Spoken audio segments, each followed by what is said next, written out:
All right. So thank you for everybody for attending today. This is the first of what will be several new initiatives with the U.S. Society for Ecological Economics. We are starting a fellowship program, and we thought it was only right to start with honorary members of, the giants in the field. And we have identified several of those people that we, as a board, think are important to the topic, to the field. And the first talk is going to be about our honorary member, Nicholas Georgescu-Roegen. And we couldn't think of anybody better to give that talk than John Gowdy, who is someone important in the field himself. So thank you. And with that, I'll turn it over to you. Okay, thanks. Yeah, I'm happy to be doing this about Georgescu-Roegen. Yeah, really interesting guy and an interesting life, and his theory and his life was sort of, spanned most of the 20th century.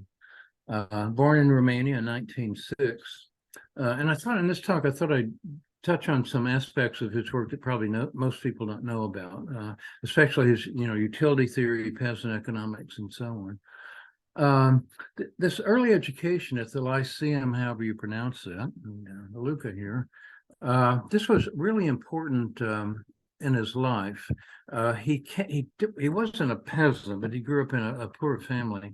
His father was in the military, and his mother I think she taught sewing in a high school.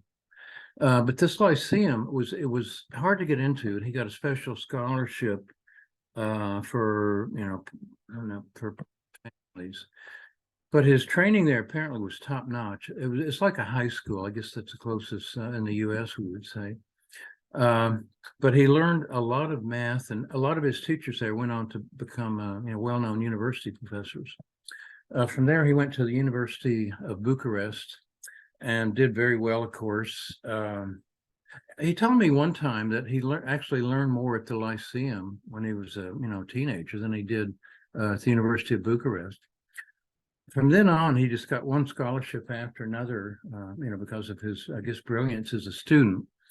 He studied at the Sorbonne in Paris, at a lot of famous teachers, including Emile Borel. Then he studied I guess he was a guest for about a year with Carl Pearson, who was one of the inventors of modern statistics. And 1933, he got a scholarship or a fellowship to study at Harvard, to be involved in something called the Harvard Barometer. And it was sort of this massive statistical information gathering thing that was supposed to provide the framework to look at like a whole economy with data and all that. But unfortunately for the Harvard Barometer, they published this really rosy picture of the U.S. economy the day the stock market crashed, and ushered in the Depression. So that was kind of the end of that. So he was kind of wandering around the streets of Harvard, and somebody said, "Well, you should go talk to this guy Schumpeter." And he did, and Schumpeter they really hit it off. Schumpeter took him under his wing, and he studied there. It's amazing. The people he hung out with, his fellow students: Leontiev, Samuelson, Paul Sweezy, Nicholas Kaldor, Oscar Lange. He once told me that, again, the field was really pretty much standard economics, neoclassical economics. He said the guy that really knew more economics, standard economics, than anybody was Paul Sweezy, who came on to become, the world's leading Marxist. So all these guys, you think of Samuelson, Mr. Neoclassical, Sweezy, Mr. Marxist, and then Georgescu-Roegen, and they all sort of established their own fields. He was offered a job at Harvard by Schumpeter, but he turned it down to return to Romania.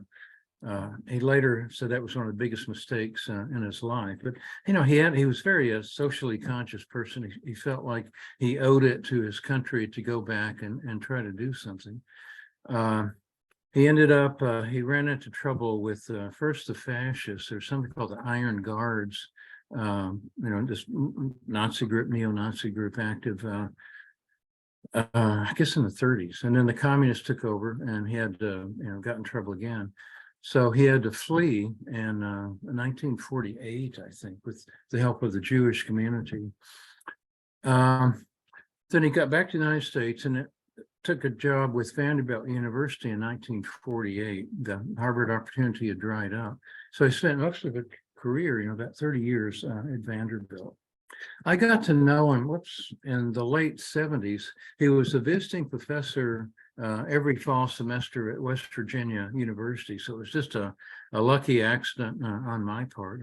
I was registering for classes, the first day of graduate school, and I told him what I was interested in. He said, well, you should take this course from this guy, Georgescu. So I went to the bookstore and got his book, The Entropy Law, which had been recently published. And it's just a lucky break, and I was very fortunate. Intellectual contributions. There's sort of a myth that most people who know them say that Georgescu was started out as the neoclassical economist and sort of converted later. But that's not really true. His work on utility theory was very mathematical and sort of geared into Walrasian economics. He was very critical of utility theory, but his writings were cast in terms of some pretty difficult mathematics, and but he really there in those papers, and especially in his classes, he taught us how to really pick apart mathematical equations. He would put up a equation about utility or something, and then make us go through it item by item. What's the realism of this? How does it make the model work, and so on. So that's one of the most important things he taught me, I think. Really important to him was peasant economics. Again, he grew up in Romania. He wrote a paper in 1960, Economic Theory and Agrarian Economics. That was really one of his breakthrough papers, I think, in Oxford Economic Papers. I'll talk more about this stuff in a minute. Another important contribution is his methodology. And I got one sort of really simple idea of his, I think, that's really important. And then finally, entropy and energy. The Entropy Law and Economic Process, published in 1971, sort of launched him as a world famous professor. And right after this was published, of course, in the US, that was the energy shock, the two wars in the Middle East, gas lines, blocks and blocks long. It really seemed like, okay, this is it. Energy is going to be the pinching factor. It's going to be a slow decline. That didn't happen. And Georgescu himself was very reluctant. He didn't do it. He didn't make predictions about what the future could hold, how long it would take, and so on. Well, yeah, okay, again, his, just cutting off my slide here. Yeah, his utility theory.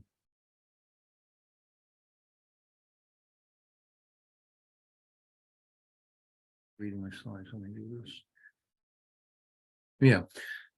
Yeah, his preoccupation with entropy and resources was not a break with his past concerns. It was really sort of building on what he had learned in his life experiences. Yes, PhD dissertation was, I tried to read it. It's really difficult. It's on sort of economic moments, and apparently was really good. Ernst Burrell, who's this famous, one of his famous mentors at the Sorbonne, liked it so much he had it published as a special issue of a journal he edited. Anyway, this is sort of thing here. Economic phenomena cannot be described by a mathematical system, a faith I have never renounced. Schumpeter was interested in qualitative change, and this is, I think, why he and Georgescu really hit it off. He looked at the economy. Sorry about this. Yeah, the economy is sort of a one-way, irreversible evolutionary system, and the main sort of catchphrase associated with Schumpeter was creative destruction. He was pretty conservative economist. I mean, he talked about these inevitable boom and bust cycles in capitalism, but he thought that was a good thing. The bust, the downturn sort of cleared out the inefficient firms, opened the door for new innovation. So he thought that was a good thing. So qualitative change, his concern with peasants, and his personal experience in 2 world wars and the Great Depression. So all these sort of came together in his theories. I mean, you think about it, born in 1906, soon after he was born, maybe less than 10 years later, Europe was racked by World War I, and then a brief respite, and then the Great Depression, then World War II. I mean, you might imagine by the time he was 50, you must have asked yourself, what kind of world was I born into? He was active in, peasant. Yeah. This is an interesting aspect of his life that I really wish I talked about him more. I talked with him a little bit about this, but he was active in the Romanian Peasantist Party. This was an agrarian socialist movement, heavily influenced by the Narodniks in Russia. This was sort of a agrarian socialist back to the land movement in the late 1800s. Probably the best known person is Alexander Herzen. There's a novel by Ivan Turgenev, Fathers and Sons, that talks about that. Sort of a good place to learn about this. So anyway, his concern with peasants, his concern with poverty and its eradication, sort of central to his life right from the beginning.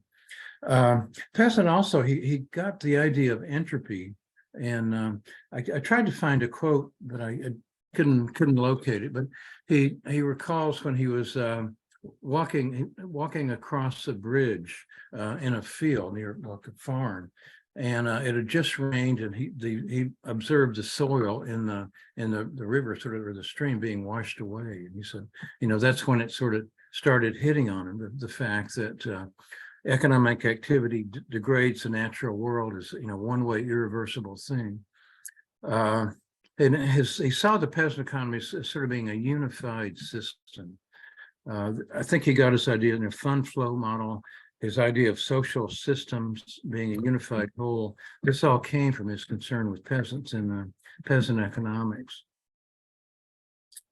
So the key thing, the peasant village is a unified whole, and the inevitable degradation of natural resources through economic activity. Yeah, and this also, he had sort of what people call pessimism about being able to change, intervene and change in the direction of an economy or social system in one direction. He said the inertia of any tradition has become because of the superb internal logic of its many articulations. So it's really, once the system as a whole, you're locked into, for example, now fossil fuel use. It's not something you can just go in and take away. And I think this is really important today, understanding about climate change. For example, there's a sort of paper yesterday about China firing up coal-fired power plants for air conditioning because of the heat wave there. And really, there's no choice. China knows about global warming. They know what's happening. But if you're a politician or a local leader or whatever, are you going to have your citizens dying of heat strokes, or are you going to use coal for air conditioning? It's not really much of a choice. So he was really a pretty fierce critic of the steady state. You can't freeze an organic system in time. Yeah, peasant village, as long as it remains peasants, is indivisible. Yeah, the village community constitutes the analytical atom in the phenomenal domain of peasant sociology. So, yeah. Okay, this is a really simple idea. Georgescu talked about economic phenomena being dialectic, and he didn't mean it like in Hegelian or even a Marxist sense. He used dialectics just as a term that means any concept with a penumbra. So an overlapping, you have something A, something B, you always have these overlapping penumbra. It's either, they're both A and B, and it's really hard to tell which. For example, democracy and dictatorship, the extreme cases, okay, North Korea is a dictatorship, Denmark is a democracy, but there are all kinds of things in between. To examine something analytically using mathematical tools or whatever, you need to classify things as either A to B, A or B, draw a line between them, and in order to make an analysis between the two.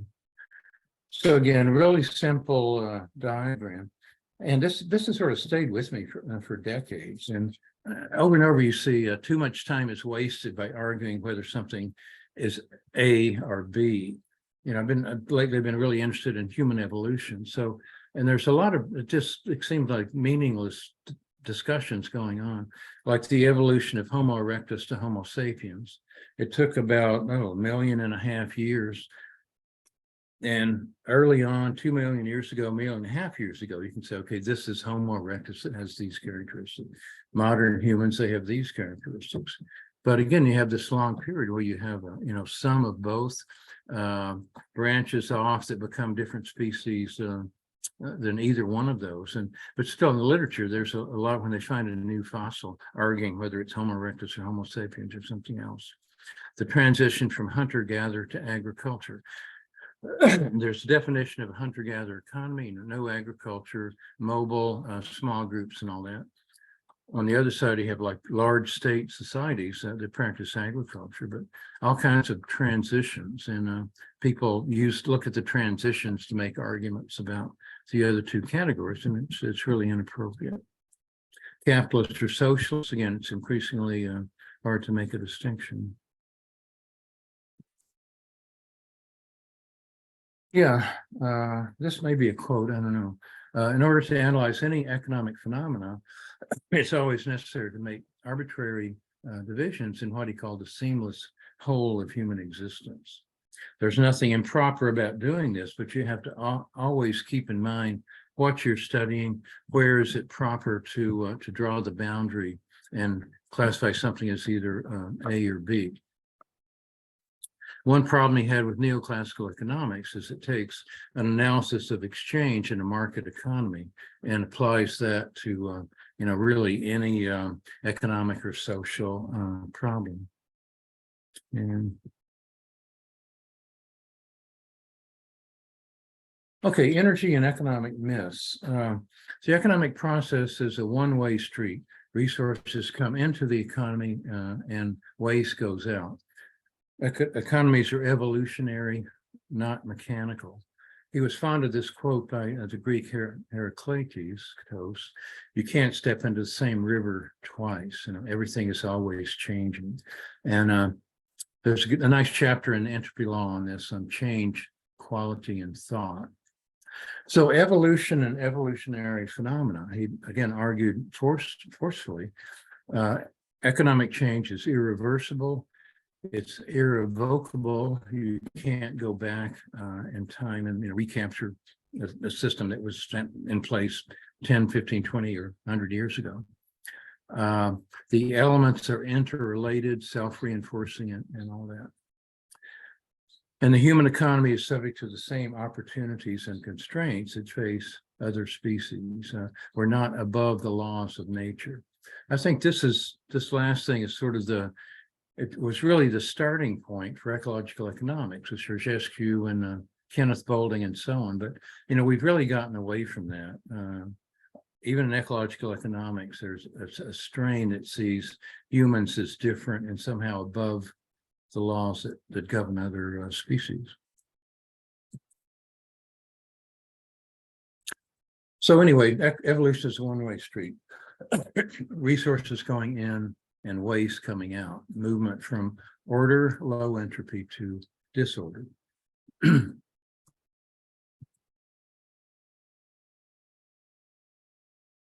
Yeah. So he was also heavily influenced by Marx. He was pretty vehemently anti-socialist, anti-communist, especially, probably because their experience of Romania with Russia. And the Russians occupied Romania at different times, and apparently it was a very brutal occupation. He had nothing to say good to say about Russians. Actually, there's a funny story he told me about Vasily Leontiev. Maybe I shouldn't say this since you're recording it, but anyway, so when Leontiev got the Nobel Prize, he invited Georgescu to come to the dinner honoring him at the American Economic Association meetings. Leontiev, by the way, he was instrumental in getting Georgescu out of Romania in 1948. And again, they became close friends in the 30s at Harvard. So Leontiev invited Georgescu to sit with him when he got the Nobel Prize, and but right when he sat down at the table, right next to him was the Russian ambassador, and this really pissed him off. And he said about Leontiev, yeah, once a Russian, always a Russian.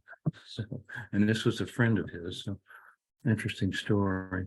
Anyway, like Marx, I believe the social conflict is not a mere creation of man without any root in material human conditions. So it's historical materialism.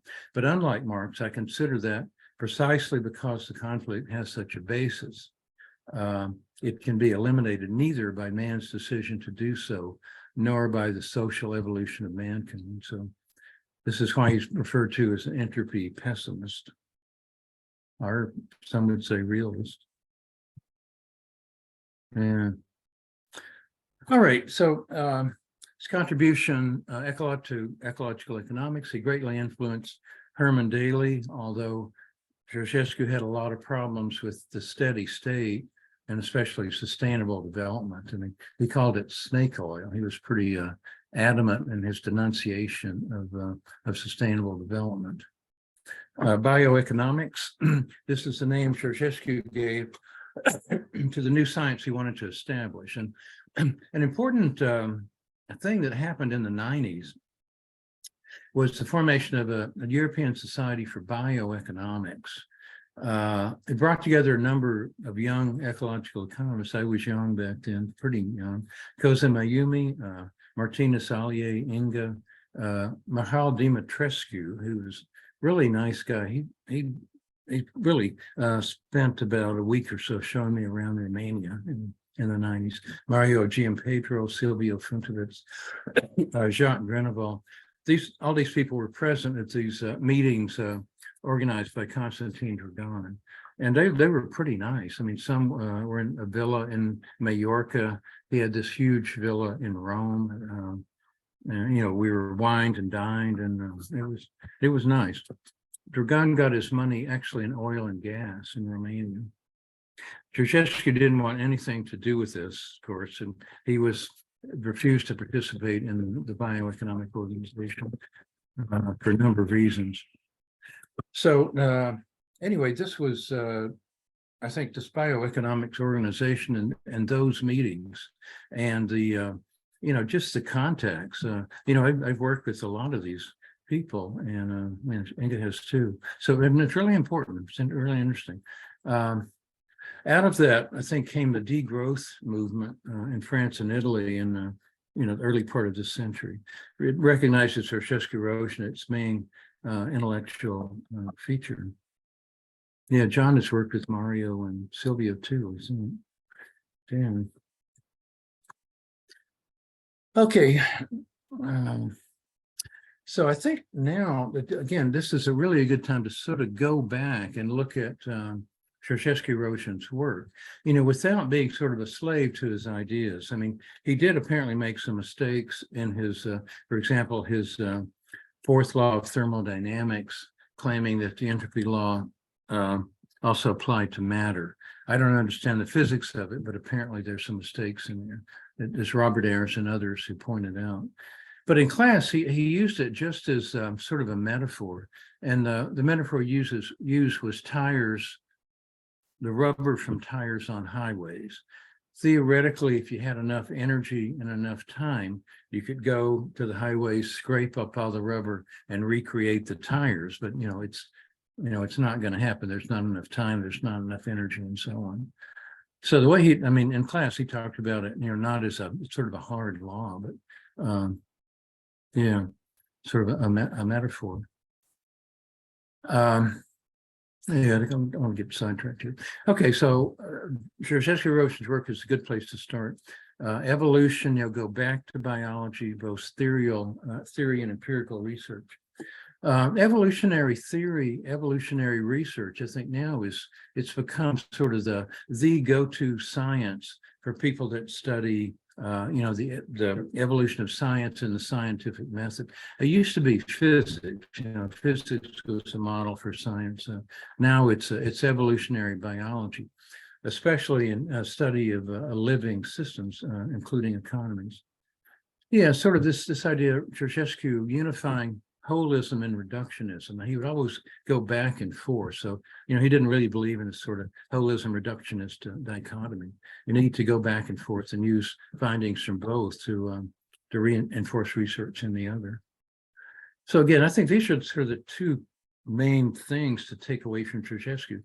Humans are subject to the same natural laws as the rest of the biosphere. And this was a really thing he stressed strongly in his work in entropy. Socioeconomic change goes in one irreversible direction. From Schumpeter's creative destruction to his writings at the end of his life on economic change, it all implies that. Okay, so again, in Georgescu, the question is sort of we seem to be at sort of a inflection point in terms of the history of our species. Climate change. I've written a lot about climate change, and I was going back to look at some of my stuff and things I wrote, 10 years ago, maybe even 5 years ago. I was criticized for sort of looking at the extremes, but what's happening now is, it's really passing even the most pessimistic models I was looking at. It's pretty amazing. And, you can't predict. Maybe something will happen to slow change down or even reverse it, but things don't look good now. We've locked ourselves into some serious problems. And so here we are now, 2023. What will the world look like, the human presence look like in a few hundred years? Will we go back to being hunter-gatherers because the climate is too unstable for agriculture? Will it be possible to have some small scale agriculture with, small village with a much reduced human population? Or will it be some sort of technological dystopia, AI controlled, really, I would call that a nightmare. Some people would call it a utopia. We can get some keys from Georgescu's work as to how to address these things and look at some possibilities. All right.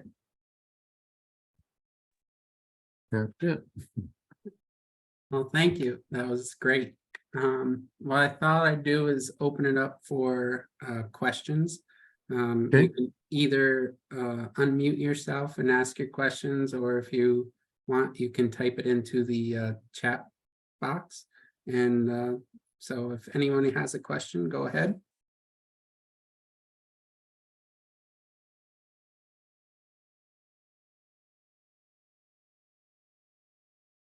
Maybe I can start. Sure. I wonder whether it would be a good idea to stop sharing the screen so we can all see each other. But it takes us, yeah.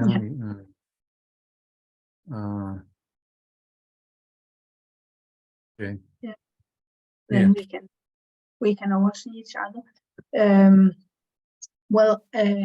I have a question regarding your suggestion that some ecological economists do not agree that humans are not above the laws of nature. And I find that a surprising suggestion. I wonder what you are considering.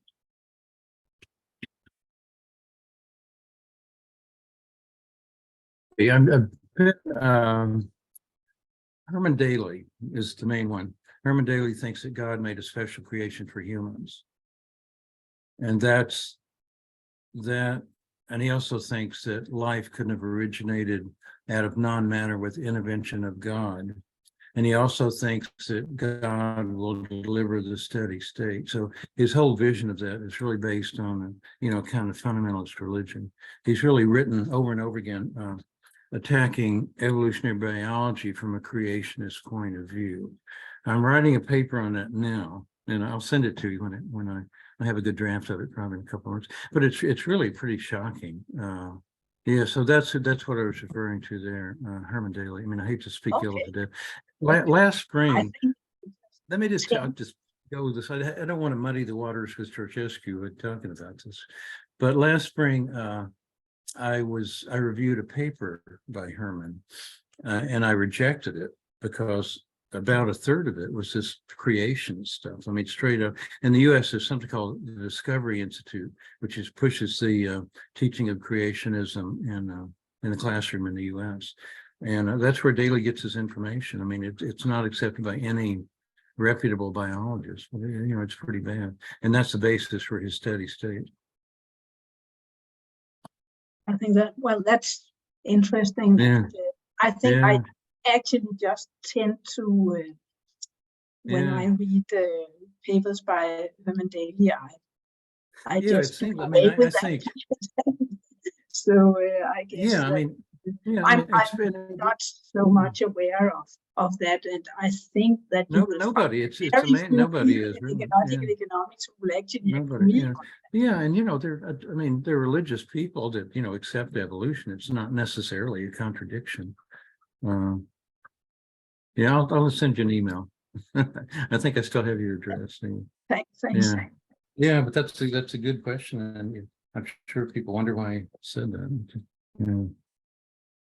There's a couple questions in the chat room. From Brett Haddad. Are there any specific examples of how Georgescu-Roegen intellectually merged his interest in social justice with his insights on entropy? You know, I don't.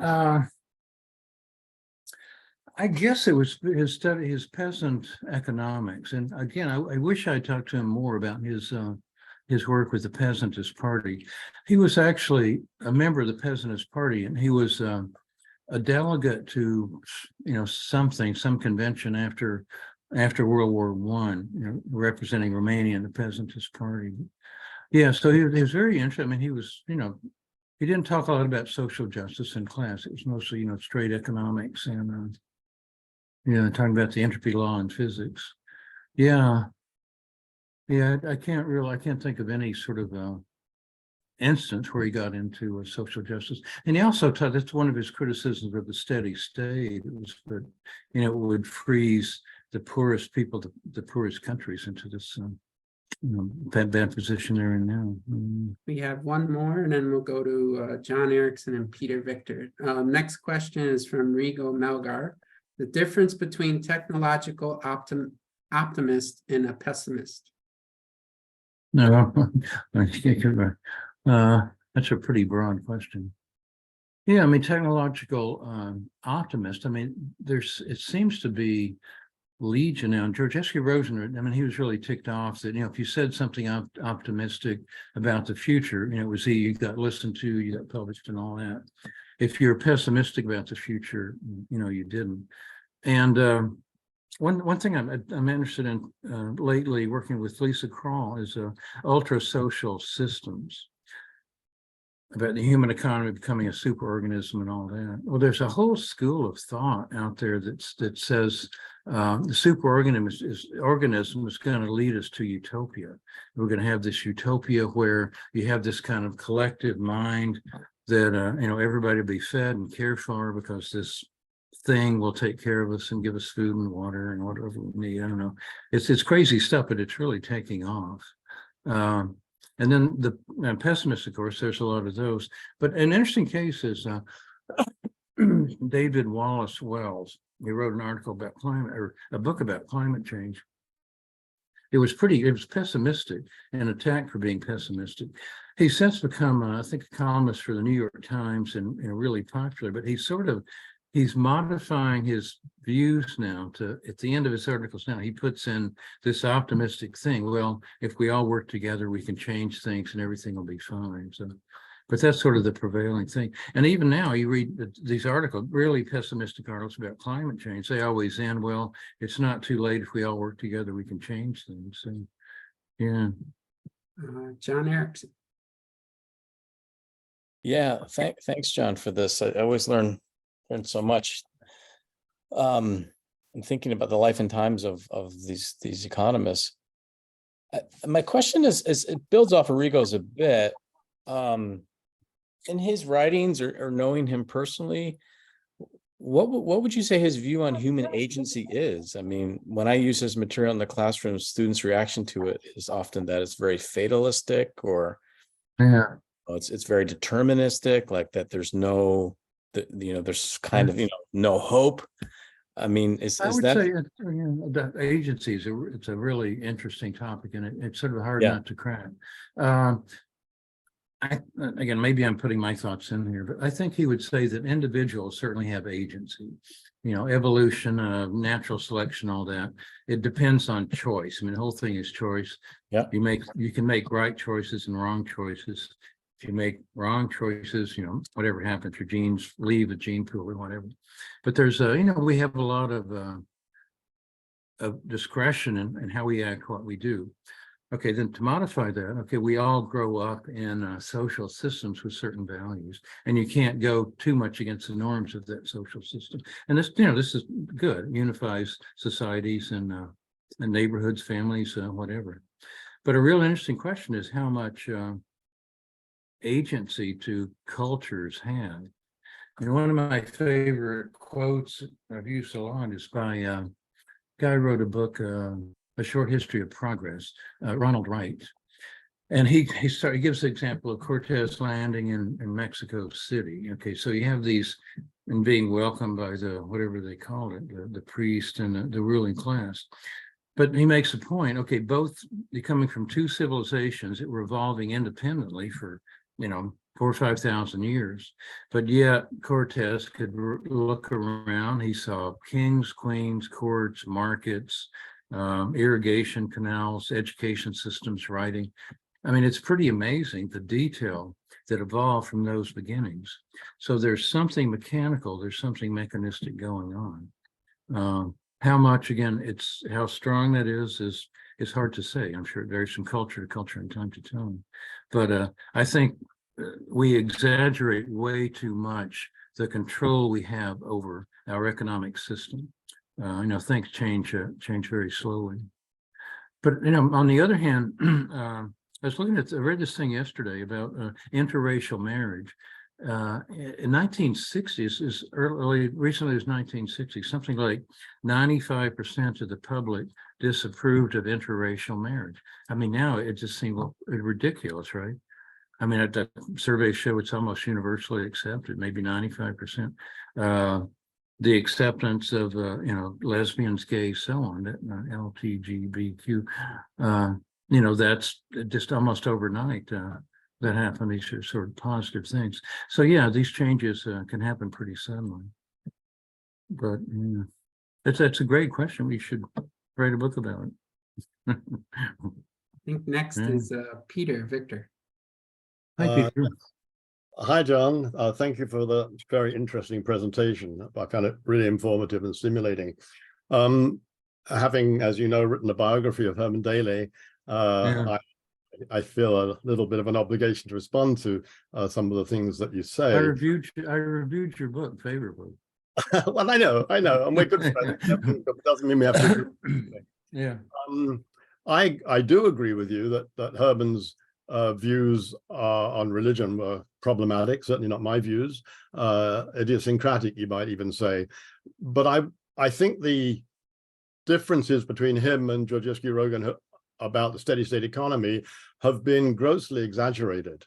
And I document this quite in some detail in the book. And I just want to read one quote from Georgescu-Roegen. He gave Herman a copy of a book that was written in what is called Evolution, Welfare and Time in Economics, Essays in Honor of Nicholas Georgescu-Roegen. And in that book, he wrote a handwritten dedication to Herman. He said, "To Herman Daly, my only follower, whom I recognize with pride, with my warmest thoughts."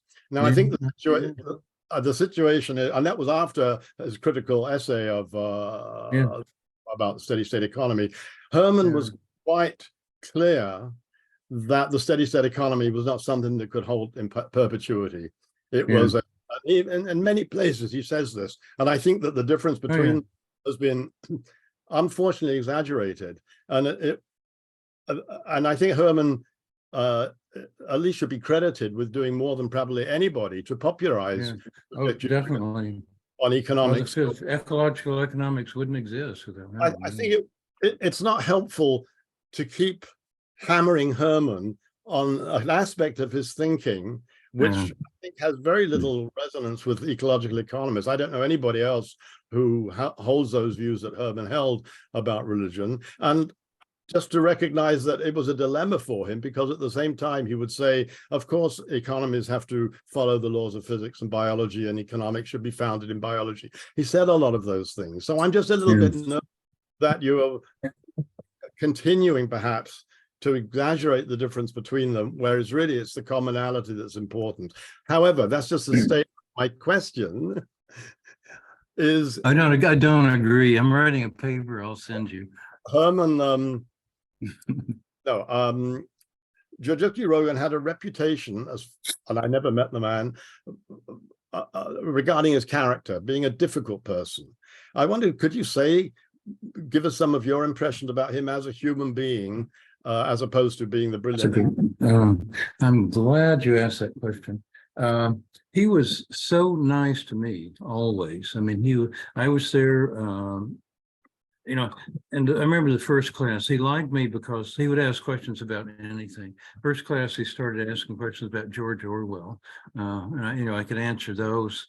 I couldn't answer any of the economics questions, but he would ask questions from, biology, physics, literature, history, and so he liked that and sort of took me under his wing. He was in class, he was, an old school European professor. He would literally grab you by the collar, take you to the blackboard and start peppering you with questions. So he scared most of the other students. I'd just come back from Vietnam. I wasn't really getting intimidated by this, a professor. So he would have lunch with students once a week. And usually I was the only one that showed up. So he would spend like an hour more just talking to me. But he couldn't have been nicer. And people that have met him and worked with him, like Martinez Allier, Jacques Grenoble, they all say the same thing. He did not suffer fools gladly. And so, he saw what he thought was a bad idea. He didn't care where it originated. He would go after that person intellectually. But he was. So yeah, in my experience, he was just a nice person, generous with his time and effort. He also talked to me about when he was at the Lyceum in Romania. It was like, boys only. There were no girls there. It was sort of a regimented existence. So he made the remark more than once that did not help his social skills, being in that situation at a formative age. So, yeah. Next is Nina. Hi. Hi, thank you so much, Dr. Gowdy, for this presentation. I read NGR's Energy and Economic Myths in a master's program, and that got me very interested into growth and ecological. I came to study with John actually in this field, so this has been quite an interesting presentation. I'm also a Russian Jew, and so hearing some of the new information about his relationship with Russians and Jews was really, really interesting to me. Yeah, it was a Jewish community that got him out of Romania in 1948. I guess when he was at the university, he fought for Jewish professors for being fired and worse, and he was very outspoken and helped a lot of people. So yeah, it's not a nice thing. Yeah, it's not a history of his life that I knew. My question is about whether or not, if there is more you could say about his ideas about what kind of governance or political systems would be aligned with his analysis of economics and how the economic economy should be. Did he write about that? Or what do you think he might think about? Not that I know of. Not that I know of. Basic economics and politics are inextricable. It's very difficult to shift the economy given. And he really didn't say much about politics. Okay. He didn't like Russia. Yeah, that's the reason. Russia. So, yeah, I didn't that's either, so true. we got out. But, yeah, no, that's pretty common in Eastern Europe. Okay. Yeah, All right. Thank yeah. So Maybe that, I mean, maybe I never really thought about that. Maybe his experiences in Romania, I mean, his politics, got him into trouble, almost killed, more than one time. He was sort of better off just being quiet. He's probably maybe right. I don't know. Yeah. Tom, go ahead. Yeah, hi, I'm Tom Olivier. A long time ago, I was a population geneticist, used to study evolutionary processes. Anyway, decades ago, I got interested in the environmental movement and how can human beings live sustainably, or at least as sustainably as possible on the face of the earth. And that led me some years ago to get interested in alternative economic systems because so much destruction seems driven by conventional economic thinking and activity. And that led me to read a lot of Herman Daly. And I'm not religious at all.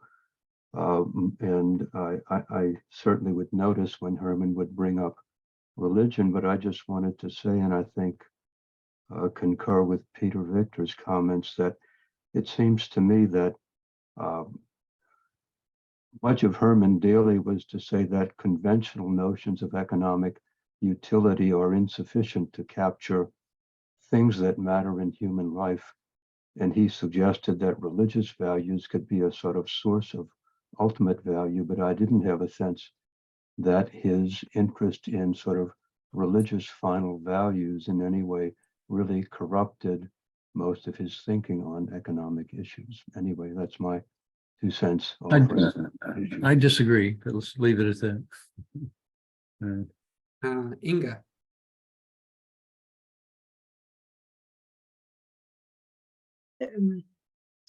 I just wanted to return to the issue of Narodnik, the Russian Narodniks, because I think it's interesting that some of these ideas about energy and so on, they were put forward by Podolinsky, this Ukrainian doctor, already in the late 19th century. So in a way, there is a connection there already very early on. And I can't remember whether Podolinsky was one of the persons that Georgescu-Roegen didn't know about before Martinez Allier made him aware of this. But I think it's interesting that you can combine these ideas of this focus on the Russian peasants movement and the focus on energy issues. So there is a connection already there. Yeah, I wish I had talked to him more about his background, the Peasantist Party, and I tried to find out about it. It's hard to find anything. Maybe a lot of it's in Romania, and I don't know how you would dig that up. But yeah. One thing is the question about politics. This question that popped up. It reminded me of his bioeconomic program. I mean, he did talk about eliminating weapons of war and so on. So there is some pretty radical political suggestions in that. Yeah.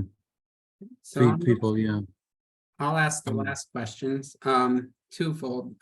What do you think Georgescu-Roegen, and also this goes to you as well, would think about the field of ecological economics today and the state it's in? Probably not much. I mean, the early, like the bioeconomic program, ecological economics, they tried to get him involved in all this stuff right from the beginning, and he just refused. I mean, he had a very clear idea of what his sort of framework for his philosophy and economics was, and if you deviated from that, he didn't have much time for you. So I wouldn't think much of it. Probably be too harsh. But, yeah. And what do you think? I think now is a good time to sort of reassess the base and go back to these basics. Humans are part of the natural world, subject to the same laws that other species are. evolution is like a one-way process, interrelated, irreversible, irrevocable. And yeah. And things are going to change. I mean, especially the way we set up the climate change and a bunch of other things. The next few decades are going to be probably a period of enormous change, probably a major transition. But it's hard to know, when that will happen and how. Yeah, but I think evolutionary theory, looking at the evolution of past cultures and even the biological evolution of humans, can at least give some hints as to what to look at. Well, thank you for that. Really appreciate it. This is going to be the first in a series of seminars. As John alluded to, there's several people I've reached out to already. Mario Giampietro, Kozo Mayumi, Silvio Funtowitz. There's several people on this call, on the Zoom, that I actually will be reaching out to that I have not yet, but are on my list. To see if you would be willing to give seminars as well. I think the reason I asked the question at the end was it's kind of going to be the theme of my year of presidency of the US Society, is to try to go back to the basics, if you will, and try to reassess, as John said. And I think that's going to be an important theme. Try to bring some of the really important people in the field who helped build it back in, and really let people who are newer to it know the foundations and see what the foundations are. I think that's important, regardless of what field you're in, but particularly for this one.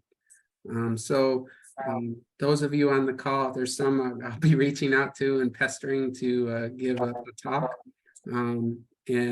Please keep looking out for these seminars. The goal is to try to do a couple a month at least, and really engage with people and see if we can grow the society, but also the field. So, you want to make any last comments? No, it's nice to see some old friends that I haven't seen in years. So, this was fun. Thanks. Well, thank you. And with that, thank you everybody for attending, and please look out for more of these in the future. Thanks. Thank you.